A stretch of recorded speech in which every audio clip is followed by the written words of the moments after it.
तो दोस्तों, आपका स्वागत है सुमन बायोलॉजी चैनल में। और मैं आज आपके लिए लेके आया हूँ एक धमाकेदार एनालिसिस जिसमें कि हम बात करेंगे आईआईटी जैम बायोटेक्नोलॉजी के बारे में। आखिर हमें ट्रेंड्स क्या कहते हैं और डेटा क्या कहता है। मैं आपके लिए लेकर के आया हूँ पूरे 25 ईयर एंड लास्ट 6 ईयर पे मेजर फोकस करके एक ट्रेंड एनालिसिस, जिससे कि मैं आपको बताऊंगा कि आखिर आपको किस चैप्टर पे ज्यादा फोकस करना चाहिए और किन पे कम फोकस करना चाहिए। आखिर वो कौन से ऐसे चैप्टर्स हैं जो कि नॉन नेगोशिएबल है, जिन्हें कि हम कभी छोड़ नहीं सकते हैं, और कौन से ऐसे चैप्टर हैं जिन्हें कि हमें सबसे पहले कवर करना चाहिए हमारे आईआईटी जैम बायोटेक्नोलॉजी 2027। तो मेरे बारे में कुछ बातें जिनका कि कोई मतलब नहीं बनता है। मेरा नाम है आकाश सुमन और मैं चलाता हूँ सुमन बायोलॉजी चैनल। और मेरी आईआईटी जैम बायोटेक्नोलॉजी 2026 में ऑल इंडिया रैंक 19 आई थी। और मैंने साथ ही साथ क्वालिफाई किया है टीआईएफआर का जेजी बिल्स, और मैं शॉर्टलिस्ट हुआ था first and second round TIFR JGEEBILS Mumbai interview के लिए। और मैंने की है बीएससी ऑनर्स बायोटेक्नोलॉजी और मैं रहा हूँ गोल्ड मेडलिस्ट। ये सारी फालतू की बातें हैं। हम मेन ट्रेंड एनालिसिस पे आते हैं। सबसे पहला अगर हम एनालिसिस करेंगे तो वो है एवोल्यूशन के बारे में। जो ये हमारा एवोल्यूशन चैप्टर है, अगर इसका ट्रेंड के बारे में देखा जाए तो ये है हाईली फ्लक्चुएटिंग। यानी कि पिछले लास्ट के कुछ ईयर में आप ये कह नहीं सकते कि इसमें कितने क्वेश्चन आएंगे।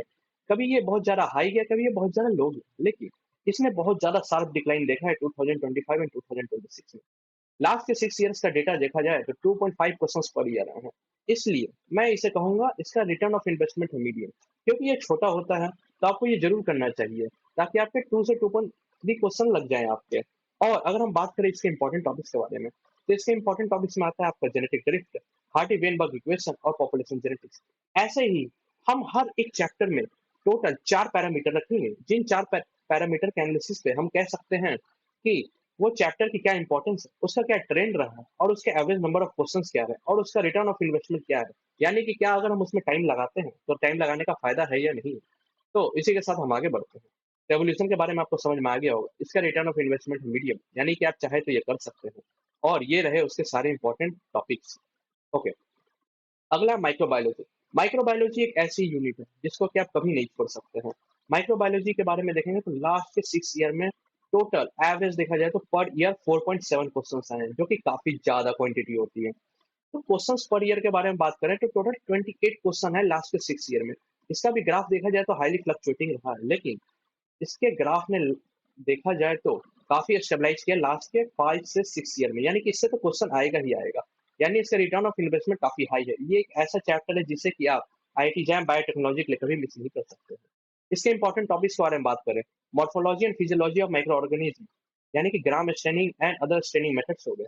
माइक्रोब्स एंड डिजीज हो गए। माइक्रोब एंड डिजीज तो आप बिल्कुल भी नेगोशिएट नहीं कर सकते, या तो आपको रखना ही पड़ेगा। उसके बाद बात करते हैं माइक्रोबियल ग्रोथ काइनेटिक्स, यानी कि न्यूमेरिकल के बारे में बात करते हैं। ग्रोथ काइनेटिक्स से हर साल न्यूमेरिकल आता ही आता है। इनफैक्ट 2026 के पेपर में भी जहां तक मुझे याद है एक न्यूमेरिकल आया था। तो माइक्रोबायोलॉजी एक ऐसा चैप्टर है जिसको कि आपको करना ही चाहिए। उसके बाद बात करते हैं मॉलिक्यूलर बायोलॉजी यूनिट के बारे में। मॉलिक्यूलर बायोलॉजी का भी ग्राफ देखा जाए तो काफी ज्यादा फ्लक्चुएटिंग रहा है लास्ट 25 ईयर्स के एनालिसिस को देखते हुए। और लास्ट के 6 ईयर्स से देखा जाए तो इसमें आए हैं 4.3 question per year on an average, जो कि काफी ज्यादा होता है। तो इसका भी मैं कहूंगा रिटर्न ऑफ इन्वेस्टमेंट काफी ज्यादा हाई है। ये तो आपको करना ही करना पड़ेगा, ये आप छोड़ नहीं सकते हैं। और इसमें कुछ इंपॉर्टेंट टॉपिक्स के बारे में अगर हम बात करें तो वो है आपका replication, translation, lac operon and trp अराउंड, जो कि आपको करना चाहिए। ओके। तब हम बात करते हैं प्लांट फिजियोलॉजी के बारे में। लोगों लाइक सब्सक्राइब कर दीजिए, क्योंकि मैं आपके लिए बहुत मेहनत से एनालिसिस करके लाया हूँ लास्ट 25 ईयर्स का डेटा। अगला है आपका प्लांट फिजियोलॉजी। प्लांट फिजियोलॉजी का ट्रेंड भी देखा जाए तो काफी ज्यादा फ्लक्चुएटिंग रहा है। लास्ट के 6 ईयर में देखा जाए तो on an average 3 question per year आए हैं। टोटल 18 क्वेश्चन आए हैं आपके 2021 से 2026 में। इसका रिटर्न ऑफ इन्वेस्टमेंट मैं कहूंगा मीडियम टाइप का। ऐसा मैं क्यों कह रहा हूँ, क्योंकि इसकी थ्योरी काफी ज्यादा बड़ी हो जाती है, उस हिसाब से ये उतना ज्यादा आपको रिटर्न ऑफ इन्वेस्टमेंट नहीं दे पाता है। तो अगर आपके पास टाइम है, अगर आप अभी से तैयारी कर रहे हैं, काफी समय बचा है, तब आप इस चैप्टर को जरूर कर सकते हैं। इसके इंपॉर्टेंट टॉपिक्स के बारे में बात करूंगा, वो है photosynthesis, nitrogen metabolism and plant hormones. Plant hormone से तो इनफैक्ट इस बार 2026 में भी एक क्वेश्चन आया था। तो ये सारे इंपॉर्टेंट टॉपिक्स हैं। अगर आपको ये चैप्टर बहुत ज्यादा वास्ट लगता है तो आप इन टॉपिक्स पर फोकस कर सकते हैं। अगला है आपका एनिमल फिजियोलॉजी। एनिमल फिजियोलॉजी भी देखा जाए तो काफी ज्यादा वास्ट आता है, इसलिए मैंने इसका रिटर्न ऑफ इन्वेस्टमेंट लो रखा है। इसलिए मैंने रिटर्न ऑफ इन्वेस्टमेंट इसका लो रखा है क्योंकि ये काफी ज्यादा वास्ट है। और इसमें नंबर ऑफ क्वेश्चन देखा जाए तो लास्ट 6 ईयर में काफी ज्यादा कम आ रहे हैं। और देखा जाए तो टोटल 15 क्वेश्चन ही आए 2021 से 2026 में। और अगर इसमें इंपॉर्टेंट टॉपिक्स के बारे में बात करेंगे तो वो होते हैं हार्मोन्स, रिप्रोडक्शन, सर्कुलेटरी सिस्टम। तो अगर आपको इस वास्ट टॉपिक को कवर करना है एनिमल फिजियोलॉजी, तो मैं कहूँगा आप इन टॉपिक्स पे ज़्यादा फ़ोकस करें क्योंकि इनसे क्वेश्चन आने की संभावना ज़्यादा होती है। और ऐसे भी एनिमल फिजियोलॉजी लोगों का फ़ेवरेट रहता है, तो कुछ क्वेश्चन्स आपके कॉमन सेंस से भी बन जाते हैं। इसलिए मैं कहूँगा इनमें ज़्यादा टाइम देने की ज़रूरत नहीं होती है एनिमल फिजियोलॉजी में। अगला है इम्यूनोलॉजी।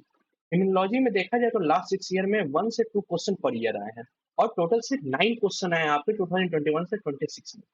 तो देखा जाए तो इससे कम क्वेश्चन आ रहे हैं, लेकिन मैंने इसे रिटर्न ऑफ इन्वेस्टमेंट में मीडियम रखा है। पता है आपको ये क्यों करनी चाहिए? क्योंकि इसमें कंटेंट काफ़ी ज़्यादा छोटा है और क्वेश्चन उस हिसाब से ज़्यादा आते हैं। तो इसे कवर करने में आपको ज़्यादा टाइम नहीं लगेगा। तो इस इत्तु से चैप्टर को आप ना छोड़ें, इसे आप ज़रूर से करें। और अगर इसके इम्पोर्टेंट टॉपिक के बारे में बात करेंगे, तो वो है आपका एंटीबॉडीज़। एंटीबॉडीज़ से इनफैक्ट इस साल भी क्वेश्चन आया था 2026 में और ये हर साल क्वेश्चन दे रहा है। एप्रॉक्स एंटीबॉडीज़ आते ही आते हैं। तो इम्यूनोलॉजी तो आपको करनी चाहिए क्योंकि ये एक बहुत ही छोटा चैप्टर है। अगला है आपका जेनेटिक्स। जेनेटिक्स का ट्रेंड भी देखा जाए तो ग्राफ के अनुसार हाईली वोलेटाइल है और इसने काफ़ी ज़्यादा स्ट्रॉन्ग प्रेजेंस पहले दिखाई थी, लेकिन 2020-26 में इसमें देखा जाए तो क्वेश्चन का नंबर 0 आया। ये बहुत ही हाईली सरप्राइजिंग था कि इसका एक भी क्वेश्चन जेनेटिक्स से नहीं आया है। लेकिन अगर देखा जाए लास्ट 6 ईयर एनालिसिस करके आप, तो इसमें टोटल 19 क्वेश्चन 21 से 26 में आए हैं और इसका रिटर्न ऑफ इन्वेस्टमेंट मैं कहूँगा हाई है। ये ऐसा चैप्टर है जो कि आपको करना ही चाहिए। तो फिर अब हम आगे बात करते हैं इसके इंपॉर्टेंट टॉपिक्स के बारे में। इसके इंपॉर्टेंट टॉपिक्स में आते हैं आपका मेंडेलियन जेनेटिक्स आते हैं, जीन मैपिंग आता है। इनफैक्ट जो जीन मैपिंग का क्वेश्चन है, उससे न्यूमेरिकल आंसर टाइप क्वेश्चन बहुत बार आ चुके हैं और आगे भी आने की प्रोबेबिलिटी है कि इससे न्यूमेरिकल आंसर टाइप क्वेश्चन आएंगे जीन मैपिंग से। तो इसकी आप अच्छे से तैयारी करें और मैं कहूंगा इसका रिटर्न ऑफ इन्वेस्टमेंट हाई है। ये एक ऐसा लाइन है जो सबसे ज्यादा इंपॉर्टेंट है जिसका आपको फोकस करनी चाहिए। अगर ये हाई है तो आपको ये चैप्टर अर्ली करना चाहिए, यही मेरा सुझाव है आपके लिए। अगला चैप्टर है आपका इकोलॉजी।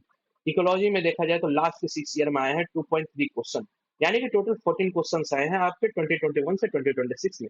इसका भी रिटर्न ऑफ इन्वेस्टमेंट हाई है। ये मैं इसलिए कह रहा हूँ क्योंकि इकोलॉजी बहुत ज़्यादा छोटी सी होती है और काफ़ी मज़ेदार होती है और नॉर्मल कॉमन सेंस से भी इसके क्वेश्चन बन जाता है। लाइक इस बार भी जो क्वेश्चन आया था 2026 में, वो भी क्वेश्चन देखा जाए तो कॉमन सेंस से बन सकता था, जो टुमरा वाला क्वेश्चन आया था। इसके इंपॉर्टेंट टॉपिक के बारे में बात करेंगे, इकोसिस्टम, स्ट्रक्चर एंड फंक्शन। इस पे से क्वेश्चन आने की संभावना बहुत ज़्यादा रहती है। आगे बात करते हैं बायोटेक्निक। बायोटेक्निक एक ऐसी यूनिट है जिसको कि आप कभी नहीं छोड़ सकते हैं। अगर मैं कहूँ कि ये टॉपिक आपको 100% करना चाहिए। क्यों? क्योंकि इसमें लास्ट के 6 ईयर का अगर हम एनालिसिस ले लें, तो 5.8 क्वेश्चंस पर ईयर आए हैं। 5.8 क्वेश्चन पर ईयर मतलब काफ़ी ज़्यादा हाई अमाउंट होता है, अप्रॉक्स 6 क्वेश्चन पर ईयर आए हैं। और टोटल 2021 से 2026 तक देखा जाए, तो टोटल 35 क्वेश्चंस हैं, जो कि काफ़ी ज़्यादा हाई अमाउंट होती है। तो आपको इसे ज़रूर से करना चाहिए, इसका रिटर्न ऑफ इन्वेस्टमेंट काफ़ी ज़्यादा हाई है। इसका ट्रेंड में देखा जाए तो ये भी फ्लक्चुएटिंग रहा है, लेकिन लास्ट के जो 6 ईयर में देखा गया इसका ट्रेंड हमेशा अपवर्ड ही गया। ये ऐसा टॉपिक रहा है जिससे कि क्वेश्चन अच्छे अमाउंट में हाई आए हैं, यानी कि हाई अमाउंट में क्वेश्चन है, इससे तो आप कभी भी मिस नहीं कर सकते हैं। इसके अगर इंपॉर्टेंट टॉपिक्स के बारे में बात करें तो स्पेक्ट्रोस्कोपी हो गई, रिकॉम्बिनेंट डीएनए हो गया, जेनेटिक एनालिसिस हो गई और इलेक्ट्रोफोरेसिस हो गई। ये इसके ऐसे इंपॉर्टेंट टॉपिक्स हैं जिनसे कि 100% गारंटी है कि 2027 में क्वेश्चंस आएंगे ही आएंगे। अब इसके बाद हम बढ़ते हैं सेल बायोलॉजी की तरफ। सेल बायोलॉजी जो है इसका भी रिटर्न ऑफ इन्वेस्टमेंट हाई रहा है। अगर आप इसका एनालिसिस देखेंगे तो 2020 से 2026 के बीच में इसमें से क्वेश्चन आए ही आए हैं, अप्रॉक्स 3 क्वेश्चन पर ईयर आते हैं। आप उम्मीद कर सकते हैं कि 2027 में भी 3 क्वेश्चन तो मिनिमम आने ही आने हैं। तो देखा जाए तो इसके जो इंपॉर्टेंट टॉपिक्स हैं उनमें आता है आपका सेल साइकिल आता है एंड उसका रेगुलेशन आता है। सेल साइकिल एंड रेगुलेशन काफी ज्यादा इंपॉर्टेंट है। इसमें सेल ऑर्गेनेलीज आते हैं, फिर आपके मेम्ब्रेन स्ट्रक्चर एंड ट्रांसपोर्ट आते हैं एंड एपोप्टोसिस। एपोप्टोसिस से भी काफी क्वेश्चन पूछे जाते हैं। तो मेरा तो कंक्लूजन यही रहेगा आप लोगों को, देखिए ये एक ऐसा चैप्टर है जो आपको करना ही चाहिए। आप अंत तक वीडियो के बने रहिए क्योंकि मैंने लास्ट में एक प्रायोरिटी वाइज लिस्ट बनाई है जिसमें कि आपको मैं बताऊंगा कि कौन से ऐसे चैप्टर हैं जिनको आपको पहले करना चाहिए, जिनको आपको बाद में करना चाहिए, जिनको आपको लास्ट में करना चाहिए। वो सबसे एक इंपॉर्टेंट एनालिसिस है आप लोगों के लिए। फिर इसके बाद हम बात करते हैं बायोकेमिस्ट्री। बायोकेमिस्ट्री का return of investment extremely high, extremely high. ये एक ऐसा चैप्टर है कि जो आप कभी भी नहीं छोड़ सकते हैं, आपको ये करना ही करना चाहिए। इसके एवरेज देखा जाए तो 6 ईयर के एनालिसिस में 6.3 क्वेश्चन, 6.3 समझ रहे हैं कितने ज्यादा क्वेश्चन है, पर ईयर एवरेज आ रहे हैं। 38 टोटल क्वेश्चन 2021 से 2026 में आ चुके हैं। ट्रेंड देखा जाए तो ये काफी ज्यादा लास्ट के कुछ ईयर्स में काफी ज्यादा हाई हाई अमाउंट का क्वेश्चन है। बस एक साल इसमें डिप देखने को मिला था, लेकिन उससे कोई मतलब नहीं है, अगले साल भी इससे क्वेश्चन आने ही आने हैं। अगर इसके इंपॉर्टेंट टॉपिक्स के बारे में बात करेंगे तो अमीनो एसिड है, प्रोटीन्स है, प्रोटीन का पीआई कैलकुलेशन है। और दोस्तों मैं आपको एक और बात कहना चाहूंगा, अगर आपको पीआई कैलकुलेशन में कभी इशू आ रहा है तो आप इसी चैनल में जा करके देख सकते हैं, मैं यहाँ नीचे में लगा दूंगा इस लिंक को। उसमें मैंने पीआई कैलकुलेशन के बहुत अच्छे टेक्निक बताए हैं और अमीनो एसिड रटने के तरीके भी मैंने बताए हैं। तो आप वो जरूर से देखिएगा एक बार। अगर आपको दिक्कत आ रही है तो एक बार सुमन एनालिसिस करके देखिएगा कि उसे सॉल्व कैसे कर सकते हैं मेरे अंदाज में। फिर इसके बाद हम बात करेंगे इसमें रामाचंद्रन प्लॉट्स। रामाचंद्रन प्लॉट्स आते हैं बायो एनर्जेटिक्स क्वेश्चन, यानी कि एटीपी के। इस साल इनफैक्ट एटीपी के क्वेश्चन 2026 में एक न्यूमेरिकल आंसर टाइप में आए थे, और भी काफ़ी क्वेश्चन आए थे इस पर एटीपी निकालने के लिए, तो ये भी काफ़ी ज़्यादा इंपॉर्टेंट हो जाता है। एंजाइम काइनेटिक्स में स्पेशली माइकलिस-मेंटन इक्वेशन, ये सारी चीज़ें हो गई। एंजाइम्स, मेटाबॉलिज़्म, ये सारी ऐसे टॉपिक्स हैं जिनके क्वेश्चन आपको आने ही आने हैं, इसमें आप नेगोशिएट नहीं कर सकते हैं। फिर इसके बाद हम बात करते हैं सारे के सारे का एनालिसिस। अब मैंने पिछले 25 साल के क्वेश्चन और लास्ट के 6 साल के क्वेश्चन का एनालिसिस करके आपके लिए लेकर के आया हूँ, मैं all PYQ trend analysis. Okay. इस जो ऑल पीवाईक्यू ट्रेंड एनालिसिस में आप देखिएगा ध्यान से, कुछ लास्ट के 23 21 ईयर्स के जो क्वेश्चन है और लास्ट के 6 ईयर्स के क्वेश्चन है। अगर हम इन दोनों का पाई चार्ट देखेंगे तो इन दोनों के पाई चार्ट में ज्यादा का अंतर नहीं है। हमेशा से बायोटेक्निक से मोस्ट नंबर ऑफ क्वेश्चंस आए हैं, और लास्ट 6 ईयर्स भी अगर आप देखेंगे तो बायोटेक्निक से हाई अमाउंट ऑफ क्वेश्चंस आए हैं। माइक्रोबायोलॉजी से भी हाई अमाउंट ऑफ क्वेश्चन आए हैं, और इस पहले भी आप देख सकते हैं माइक्रोबायोलॉजी से हाई अमाउंट ऑफ क्वेश्चन आए हैं। इससे आपको क्या पता चलता है, बायोटेक्निक्स एंड माइक्रोबायोलॉजी ये दो ऐसे टॉपिक्स हैं जिनसे कि क्वेश्चन हाई अमाउंट में पहले भी आ चुके हैं और इस साल भी आएंगे और हर साल आते रहे हैं, तो ये आप कोई भी चांस में मिस नहीं कर सकते दोस्तों। आपके लिए मैंने एक बहुत ही बेहतरीन एनालिसिस लेकर के आया हूँ। सारे के सारे यूनिट्स का डेटा निकाल करके उन सबको मैंने एक अच्छे से कंपाइल किया है एक छोटे से वीडियो में, जिससे कि आप स्मार्ट स्टडी प्लान बना सकें। और फिर बात करते हैं बायोकेमिस्ट्री का, भी आप चंक देख सकते हैं काफ़ी ज़्यादा है। बायोकेमिस्ट्री से हर साल क्वेश्चन ज़्यादा आए हैं, चाहे लास्ट 21 ईयर्स का डेटा हो या फिर लास्ट के 6 ईयर्स का डेटा हो, इससे तो क्वेश्चन आए ही आए हैं। और देखा जाए तो कंक्लूजन क्या कहता है, बायोकेमिस्ट्री और मॉलिक्यूलर बायोलॉजी ये हर साल स्टडी रहे हैं और ये नॉन नेगोशिएबल है, मतलब इनको तो आप छोड़ ही नहीं सकते। बायोटेक्निक्स एंड माइक्रोबायोलॉजी ये ऐसे क्वेश्चन है जो कि एक्सपैंड करते जा रहे हैं और इनका अमाउंट बढ़ता ही जा रहा है, यानी कि इनके आने की प्रोबेबिलिटी अगले साल भी काफी ज्यादा है। और इकोलॉजी तो बहुत छोटू सा रहता है, लेकिन हर साल एक सिग्निफिकेंट नंबर ऑफ एरिया लेकर के जाता है वो बायोलॉजी सेक्शन में। एक बात का आप ध्यान रखिएगा, ये जो पूरा का पूरा डेटा है सिर्फ लाइफ साइंस यानी कि बायोलॉजी चैप्टर से मैं लेकर के आया हूँ। अगर आपको फिजिक्स, केमिस्ट्री और मैथ के भी एनालिसिस चाहिए बायोटेक्नोलॉजी में, क्योंकि वो बायोटेक के बच्चों को काफी ज्यादा तंग करते हैं, तो आप एक बार बोलिएगा, मैं उसके लिए भी एक ट्रेंड एनालिसिस लेकर के आऊंगा और आपको बताऊंगा उनमें से कौन से ऐसे चैप्टर है जिनको कि आपको पहले पढ़ना चाहिए, जिनको कि आपको बाद में पढ़ना चाहिए। लेकिन इसका आप स्क्रीनशॉट ले लें, क्योंकि ये काफी ज्यादा इंपॉर्टेंट है। लास्ट के 21 ईयर एनालिसिस एंड लास्ट का 6 ईयर एनालिसिस आपके लिए लाया हूँ मैं। इससे आपको ये पता चल जाएगा कि आपको सबसे ज्यादा फोकस बायोटेक्निक्स पे करनी चाहिए, माइक्रोबायोलॉजी पे करनी चाहिए। फिर उसके बाद देखा जाए तो आपका बायोकेमिस्ट्री पे करना चाहिए। एक ऐसे नॉन नेगोशिएबल टॉपिक्स है जो कि आने ही आने हैं। फिर अब मैं बात करूंगा ये जो टोटल एनालिसिस है इतने सारे का, इनमें से कौन से ऐसे चैप्टर्स हैं जिनको कि आपको पहले करना चाहिए, उनके बाद बाकी चैप्टर्स को करना चाहिए, क्योंकि स्मार्ट स्टडी बहुत जरूरी है, सिलेबस काफी ज्यादा वास्ट है। सबसे पहले मैं बात करूंगा, आपको करनी चाहिए biochemistry. Biochemistry is the must, ये तो एकदम सबसे पहला टॉपिक होना चाहिए आपका, क्योंकि बायोकेमिस्ट्री से क्वेश्चन सबसे ज्यादा है। फिर सेकंड प्रायोरिटी में मैं कहूंगा आपको करनी चाहिए बायोटेक्निक्स। बायोटेक्निक्स जो है आपका चैप्टर, इसको सेकंड प्रायोरिटी में रखना, इससे भी काफी क्वेश्चन है, इसका भी हाई रिटर्न ऑफ इन्वेस्टमेंट है। और थर्ड में आपका आता है माइक्रोबायोलॉजी। ये जो तीन आपके यूनिट्स हैं इनको मैंने हाईएस्ट प्रायोरिटी में रखा है, यानी कि किसी भी आईटी जैम बायोटेक्नोलॉजी स्टूडेंट को ये तीन यूनिट सबसे पहले कंप्लीट करना चाहिए, क्योंकि इनमें से क्वेश्चन आने की प्रोबेबिलिटी सबसे ज्यादा है और सबसे ज्यादा ये रिटर्न ऑफ इन्वेस्टमेंट वाले टॉपिक्स हैं। उसके बाद टीयर टू में आते हैं, टीयर टू में हाई रिटर्न ऑफ इन्वेस्टमेंट है लेकिन प्रैक्टिस से भी एक है। उनमें आपके आते हैं molecular biology, genetics and cell bio. ये एक ऐसे तीन चैप्टर्स हैं जिनको कि आपको रखना चाहिए सेकंड प्रायोरिटी में। फिर उसके बाद आपके आता है tier three smart study zone. जब आपके पहले दो हो जाए तब आपको इन पे धीरे धीरे करके आना चाहिए। इनमें आपका आता है मीडियम प्रायोरिटी में, ये सब आते हैं। पहला आपका प्लांट फिजियोलॉजी, उसके बाद है इकोलॉजी, उसके बाद एवोल्यूशन। ये तीसरे प्रायोरिटी में आते हैं ये सारे चैप्टर्स। पहले आपको अपने ऊपर के वो दो चैप्टर्स करने चाहिए, उसके बाद अगर आपके पास टाइम बच रहा है तब ये तीन चैप्टर्स आपको करने चाहिए। फिर उसके बाद आपका आता है टीयर फोर जिनका कि सिलेबस बहुत ज्यादा है लेकिन रिटर्न ऑफ इन्वेस्टमेंट बहुत कम है। यहाँ मैं इम्यूनोलॉजी को एक एक्सेप्शन में रखूंगा, क्योंकि इम्यूनोलॉजी बहुत छोटी सी होती है और उससे क्वेश्चन बन जाते हैं। एनिमल फिजियोलॉजी एक ऐसा यूनिट है जिसको कि मैं कहना चाहूंगा कि ये आप एकदम लास्ट में रखें अपने। क्यों? क्योंकि ये बहुत ज्यादा हाई टाइम टेकिंग रहता है, इससे कंटेंट भी काफी ज्यादा रहता है और इससे क्वेश्चन आने की संभावना भी काफी कम रहती है, तो इसे आपको लास्ट में रखना चाहिए मेरे हिसाब से। तो आप देख लीजिए कि आपको किस बेसिस पे करने हैं।